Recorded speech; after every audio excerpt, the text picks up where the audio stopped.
What is going on, guys? It is your boy TKD123 here back with you, and today we're going over the weekly news show here on PlayStation Source called Save Slot, where every week you get your save updated with the latest and greatest and first party and third party news revolving PlayStation.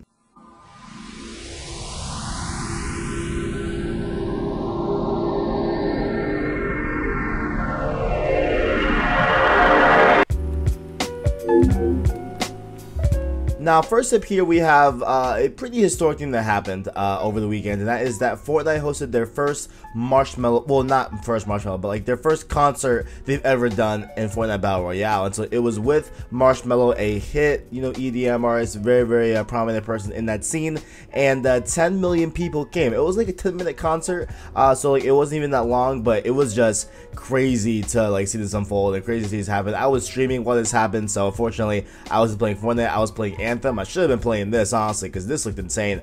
But super crazy to see this here, and I just want to throw it in here just if you guys have not seen it yet, I have a link in the description for the full entire playthrough and the full entire concert down below on the top of the description. But it was crazy. It looks really cool, really dope, and me personally, as a fan of Marshmellow, definitely enjoyed the mix that he did for this event. Very good stuff. Hopefully there's more of this to come, because it was really cool in my opinion. Next up here, a beta that I did not get to go into, that was Dreams PS4, the massive game here that you can make pretty much anything and everything you want, from first person shooters to kart racers to action games, whatever you want to do. Dreams is here for it, and they announced that they ended their beta with 15,000 published creations. So that's pretty cool to see right there. And I don't know what they mean by creations, because I know you can just make assets for the game, and other people can download it and use those assets in their Dreams. So I don't know if that 15,000 includes those assets,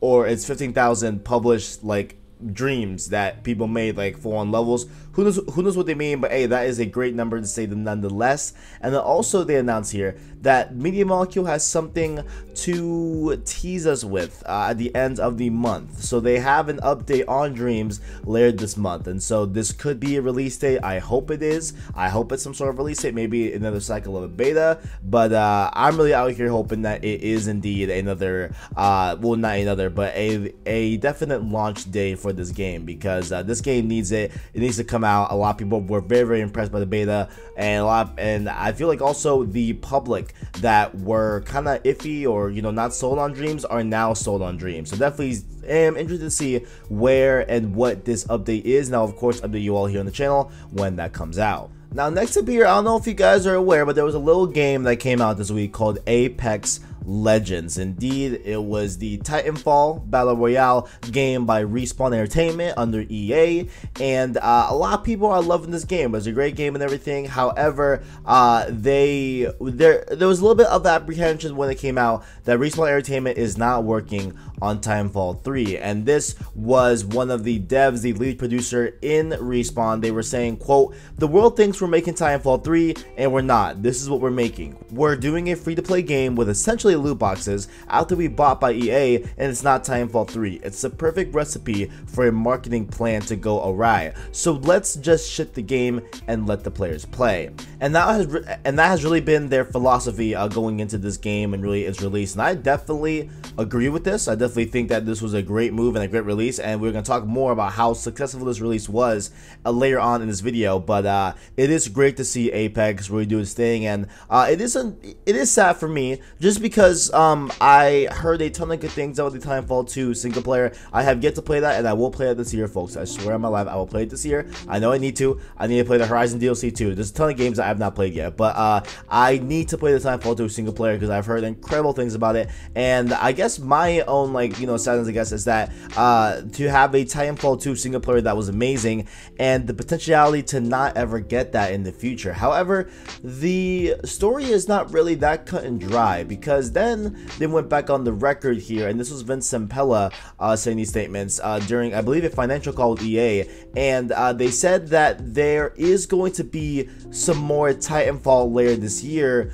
but with a new twist on the series. And so a lot of people were looking, not sure what they really mean by that, but Vince Zampella said, quote, "We are also working on more Titanfall later in the year." Yes, I said the T word. "We love being able to experiment in this crazy universe." And so I guess There is more Titanfall coming out, but it's not Titanfall 3. A lot of people, including myself, think that there might be some Titanfall-esque type of DLC coming to Apex Legends, which would be cool in itself. Or maybe a lot of people think that also it's going to be another side game, like another Titanfall asterisk, you know, some sort of thing where, you know, it is Titanfall, but it's not a full-on fleshed-out Titanfall mainstay game. So really, it's up in the air what exactly is going on in terms of Titanfall, but that is apparently happening later on this year. We will be getting more Titanfall, which is nice to hear in itself. But also, if you are into Apex Legends extremely and you're on the PlayStation platform, there are some free PS Plus members can score some free bonuses in Apex Legends with your subscription of PlayStation Plus. And so you get a couple themes here. It is in the PlayStation Plus starter pack type deal for Apex Legends. It is free. I downloaded it. I'm gonna check it out tonight. And the pack includes 2 PlayStation themed weapon camos, and they are for the Flatline and the RE4, so pretty cool to see that there. And you'll be able to scoop those up here for free on the PlayStation Store. And then lastly here, let's talk about how crazy this game has been doing. And so the first 24 hours of this game got 2.5 million players, and that's only the first day. I believe in the first 8 hours it was 1 million, so they completely did that.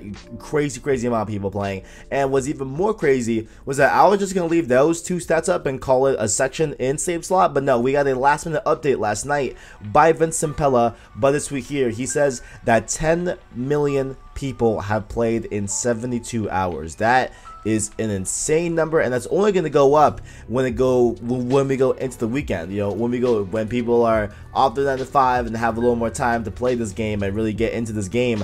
It is growing a lot, and so we will see if this is just that first initial push, you know, of people wanting to see what it's about. But really cool to see that Apex Legends is really out here being successful in this forefront. Next up here in the summer, we have a remake of Crash Team Racing being put out onto the public and being released for PS4, and they released a really cool comparison video of PS1 and PS4 CTR. Really cool to see that there. If you want to look at it, I will link again this video in the description. But they also did a full-on interview with PlayStation Blog following the production director at Beanox at the dev studio that is making the Crash Team Racing Nitro Fueled remake. And there is a long interview here that I think if you are definitely into the game and definitely want to know more about the game, I think you should definitely read it. It's a very long, meaty interview, so I think there's a lot to tell here for those that are waiting for this game, and definitely you will enjoy what is being said here. So pretty cool to see that there. Just want to point out your opinion to all you big CTR fans, and it looks really cool. It looks really awesome, and especially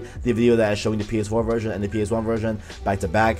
Really cool to see that there. Kingdom Hearts 3, you cannot get away from it on these gaming streets, and it has become the fastest selling series in the entire franchise of Kingdom Hearts, so that is a big accolade there. But also to couple that, they sold 5 million units are shipped right now. Again, that is shipped, that is not sold. That's only shipped, so 5 million copies have been shipped to stores, but nonetheless, it does mark a great success for Kingdom Hearts 3, and I know a lot of people have some mixed opinions on that, but you know, at the end of the day, I guess they all still enjoy the experience of Kingdom Hearts 3. But let me know what you guys think in the comments below. Did you enjoy Kingdom Hearts 3? Did you play it? Did you not play it? Let me know all your thoughts in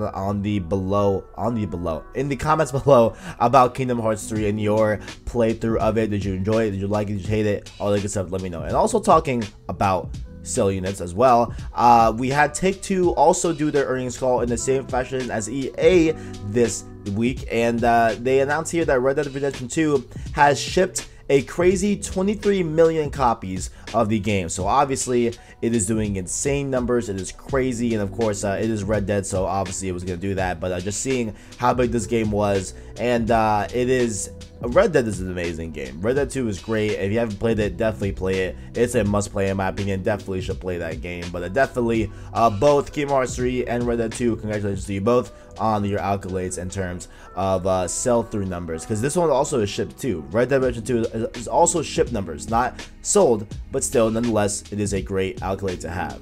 Now let's talk a little bit about Gaijin, I think is how you say it, or Gaijin, I don't know how you say that name, but let's just say Gaijin Entertainment for today. Gaijin Entertainment went on the Twitter and really did rip Sony a new one, okay? So they are the devs behind War Thunder, and they came out with this tweet in this video here that I'm playing over here on this side, and essentially the tweet says, first crossplay title, first free-to-play title, still no console crossplay. How come, Sony? So they are really out here pulling out the gat and really out here aiming their fire at Sony and getting their fans probably to go at them too. And they also end the tweet with the hashtag crossplay for the players, hashtag Sony, hashtag PlayStation. So they are out here really pressing Sony right now on this crossplay. I don't know what the holdup is. Apparently, according to them, it's definitely a Sony thing and not a them thing. But really interesting to see this here. I didn't expect this to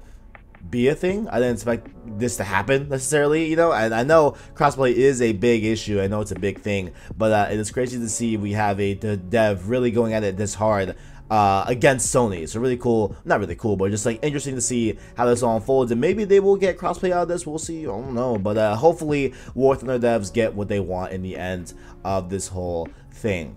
Now this one is low-key probably my favorite story to come out this week, honestly, you know, even in terms of Apex and everything, but this one is super interesting to me. Okay, so EA Access, not sure if y'all are aware, but it is a service that EA provides that you get one base rate and you get to get all of their you get to download all of their games under the EA publishing and development deal and stuff like that. And so it is, I believe, $5.99 for 1 month, and I think like $30 for a full year. So it's a very nice deal. It's a very great deal, honestly. And it is on PC and it's on Xbox, and you can download for free. And like download any EA game, you know, a lot of times earlier than it releases to the public, and you get special access to betas and stuff like that and everything. It's a really cool service if you are into EA games and stuff like that. But there was a quote here that while they were doing their earnings, I believe I think it was during that call,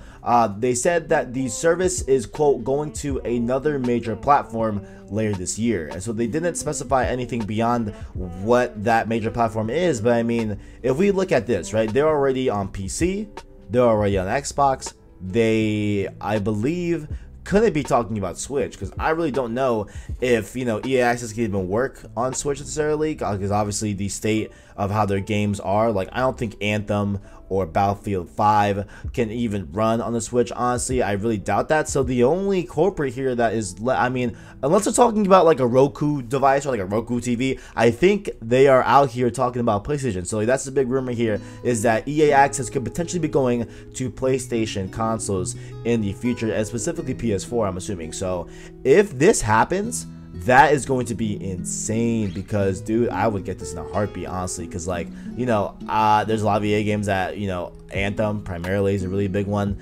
I can then scoop up Battlefield 5 to play, you know, their Battle Royale game coming out later, I believe in March or April, I think it's coming out. I forgot which month it is, but this would be a really cool deal, and this would be a really cool thing to have here on the service. And it would also add a little bit of I guess variety to the subscription you know, gaming forefront of PlayStation, because obviously it's only been PS Now for the most part. But you can definitely, you know, potentially get this, and I hope this actually happens, and I hope it comes to fruition in the future. Now, speaking a little bit more of EA during this financial call, this really shocked me, okay? And I think that there is a solid reason for why this was said, but we're gonna go into what was said first, okay? So they were talking about the whole Disney debacle, okay? We talked about last week that a lot of people, I think it was last week, 2 weeks ago, I don't know, a lot of people after this latest cancellation of the Star Wars the Star Wars open world game, I'm losing track on which game it was, but the Star Wars open world game, a lot of people were calling Disney to drop EA from this publishing deal, because clearly EA is not treating this with respect. Like, clearly they are out here not knowing what exactly they're doing, and pretty much other than Battlefront, they haven't released anything of substance involving Star Wars in the gaming forefront for some time now, while the whole time they've had this publishing deal with Disney, okay? So they were talking about that whole thing, and Bob Iger explains a few things, that they have a good relationship with EA, and that he also said, quote, "We've had relationships with some of those who were licensing to, notably EA, and the relationship on the Star Wars properties. Quote, we found over the years that we haven't been particularly good at self-publishing side, but we've been great at the licensing side." Now, what is crazy here is that he literally said that, you know, currently they have a good relationship, this and the third, and then they say like this weird thing where like, yeah, like, we kind of need them because we're bad at self-publishing, but we're better at licensing. And while that is true, right? That is 100% true that you are better at licensing, of course. You know, you can obviously make that statement, but to say that you're worse at publishing, but then bring on EA, and after years now, EA has been really botching this whole thing. Wouldn't something want to change? You know, I mean, I don't know. It's just me. Obviously, I think that they couldn't have said, "Hey, I'm gonna keep it a buck. This ain't working out, chief." You know, because obviously this is a this is a financial call, so obviously, you know, they don't want to talk bad about the business at this current point. I understand that, but I really hope that this gets alleviated in the future, because dude, I just want some Star Wars games. I love Star Wars, and Battlefronts, you know, the Battlefronts 1 and 2, they're good. I like them gameplay wise. I think they're great overall, and it's really easy for me to like them because it's Star Wars in the end of the day. But I really do hope that we get some sort of just good coming out of this deal, because I want all the Star Wars games to be good, and so definitely hope that this eventually turns around, but we'll see. And lastly here, lately, man, there's been a lot of different articles about this similar topic, but we're going to talk about it every time it comes up because I just think it's interesting, okay? We have another person that has played Death Stranding, okay? We had, I think, Guerrilla Games first, and then the people from Remedy played it, and now we have Death Stranding reactions from Norman Reedus. Yes, your boy Daryl from The Walking Dead, shout out to the homie, and he had a lot to say about this game. So Reedus was speaking to Metro about Kojima, and he said, quote, "That guy is such a genius, Hideo Kojima." I'm like, oh, so they'll be playing me? And he's like, no, they are you. We will make them cry as you. I'm like, what are you talking about? It's a video game. And so clearly here, like, Norman was just like, you know, kind of just pick at the fact that, like, you know, what Kojima said was just, like, basic, like, no, like, they are playing as you. You know what I'm saying? So, like, all that good stuff. Wait, hold up. Okay, so he said, I'm like, oh, so they'll be playing me. And then Kojima is like, no, they are you. We will make them cry as you. Wait, that doesn't make any sense. Never mind, that doesn't make any sense. Oh my gosh. Well, what is Death Stranding? But let's keep reading this quote. Hopefully I don't get too confused here. He goes on to say, quote, "The concept is so far out there into the future. It's instead of eliminating everyone around you, it's bringing everyone together. It's a very positive video game, but scary and depressing at the same time." What is Death Stranding? I want to know, but let's keep reading this. Hideo Kojima keeps telling me people will watch all these trailers, they'll come up with these ideas and look for all these Easter eggs, and they have been doing that. The trailers show you an aspect of it, but not a whole picture of what the game will be. That's like a whole other thing. It's complicated. It's a crazy complicated game. I've been learning a lot about video games doing it. And so these quotes by Norman Reedus were obviously picked up by a lot of people. And I just can't believe that, you know, even after reading this, I mean, I've never read this out loud, so I understand that, but like, I read this a few times before I recorded this, and I thought I understood what Kojima was saying about Death Stranding, but in the end, I really don't. So that's where I'm at currently. But let me know what you all think about Death Stranding. What do you think about all of these reactions that we're getting from Guerrilla and Remedy and Norman Reedus here? Let me know all your thoughts about Death Stranding. Are you excited about it? Are you hyped? I just want to know what's going on. I just want to know, you know, can I know what Death Stranding is about? Can someone explain? We'll see you in the future. And ladies and gentlemen, that has been this episode of Save Slot. If you all enjoyed, make sure to leave a like on the video, as well as say subscribe to PlayStation Source to keep up with the latest and greatest in PlayStation. Make sure to also check out the description below where you can find Instagram and Twitch to follow us on there. Make sure to also check out our Discord server down below in the description. We are doing a ton on Discord. Definitely like the server, all the good stuff. Join that server down below. Thank you for watching, and as always, greatness awaits.